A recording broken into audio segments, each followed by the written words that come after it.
Hello guys, what is up? It's Eternal Abyss again. Some name is Joseph. Today I want to talk about retro games, and I will be playing what I consider personally to be a retro game while I talk about it. This is just for those of you that don't know, is Heroes of Might and Magic 3 Complete. It was made in the year 2000, 1999, sorry, and it was for Windows 98. But yeah. The thing is, how do you define a retro game? Like, what makes a game retro? Because, and the thing is, I've had arguments with people about this exact topic because they just couldn't decide what you'd consider a retro game. Because, I mean, well, there's no real definition when you look up retro games. But we have come to the conclusion that, take off combat, I want to actually fight. Like, I personally, I would consider a game anything that is over 15 years old. So I would consider this retro because, oh wow, this is a, I don't know if I can beat this guy. Because this game was made in 1999. Anything to me at the moment pre-2000 is a retro game. So that's what I would consider retro.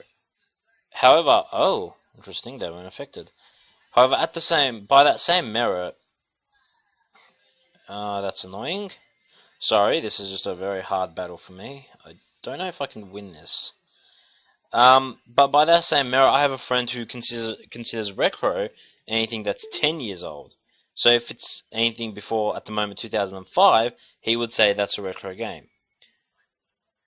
On top of that, I have someone else who thinks retro is anything that is older,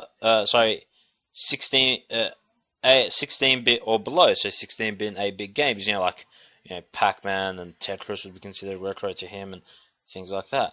But I don't know, for some reason to me that just doesn't seem like a retro game. So I just thought it was a really interesting topic how different people see things differently when there's no clear definition. You can't really say whether a game is retro or not in terms of, no, I'm not doing this battle, I have to restart. You can't really say if a game is retro or not in terms of definition because you can't make it a fact. Because to me, this is a retro game, but to my friend, he would say, no, this ain't retro because it's not 16-bit or below. I just thought that it was a rather interesting take on this whole thing, that you can't really define a retro game. You just can't. Like, I know that sounds stupid and like kind of stubborn, but you can't. You can't really define what's retro or not because I mean, how there's no real definition. As I actually looked it up, and there was just never any clarity on what made something retro or not. I think that's important because, oh, that was a mistake. Oops. There we go. Because, here we go.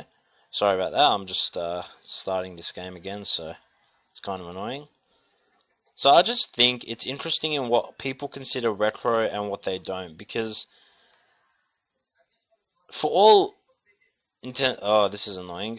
Sorry, I'm gonna have to friggin' do this.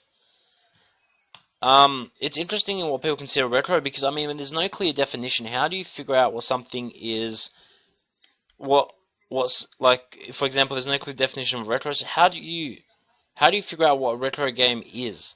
Like, how can you know what is actually a retro game if you don't, if there's no clear-cut definition of it in just like life, I guess. There's no one to say what a retro game is. So to me, a retro game is anything that was made pre-2000, and I think honestly it's probably the best definition to me personally. I think it's one of the better definitions because it's a little bit clearer to me that on what makes something retro or not by doing that, because I think going all the way back to 16-bit and 8-bit isn't that good of a way to define it, because I mean, this game was made in 1999, and yet I still enjoy playing it now. And honestly, you may just say this you may be able to say that I suck at gaming, but to me, this actually still presents a challenge. Like, I'm playing this, and I've actually had to restart this scenario a couple times because it's given me a challenge. I sometimes I wonder why people play retro games. Like, what makes you go back and play a game like this? Do they really stand the test of time, or do they just is it just a sense of nostalgia? You want to get those feelings you got when you first played this game as a kid.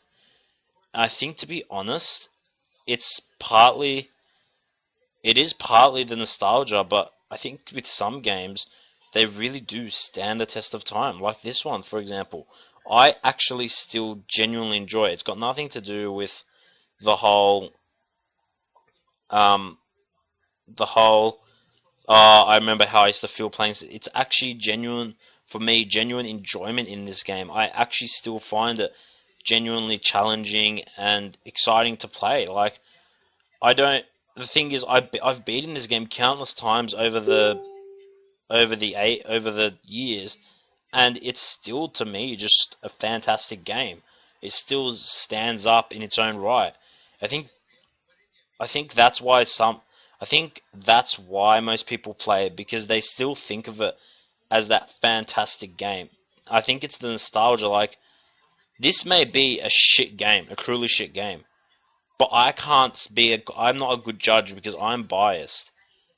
And I think that's the thing about retro games, is that, oh, these guys are annoying. I think most people just play them out of a sense of nostalgia. They want to go back to that feeling they had when they first, played the game, and had that amazement of, when I played this as a kid, I was amazed that to me, these graphics were like insane, because the graphics in the first game were not nowhere near this kind of level.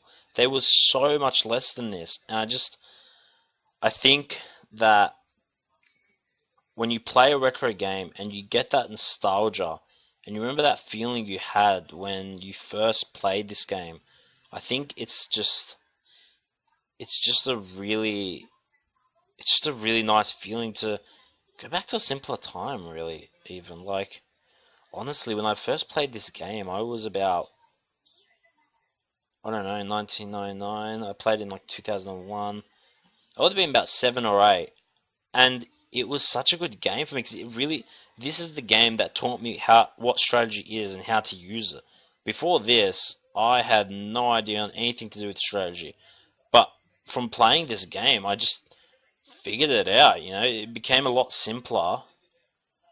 Like, when I started playing Age of Empires and stuff, coming from this game to me was so easy because I already knew how to use strategy from coming from this game. You had to know strategy in this game. You had to be able to figure out how to win the scenario, and I think that's why people play retro games these days. It's not out of a sense of these games really held up well over time.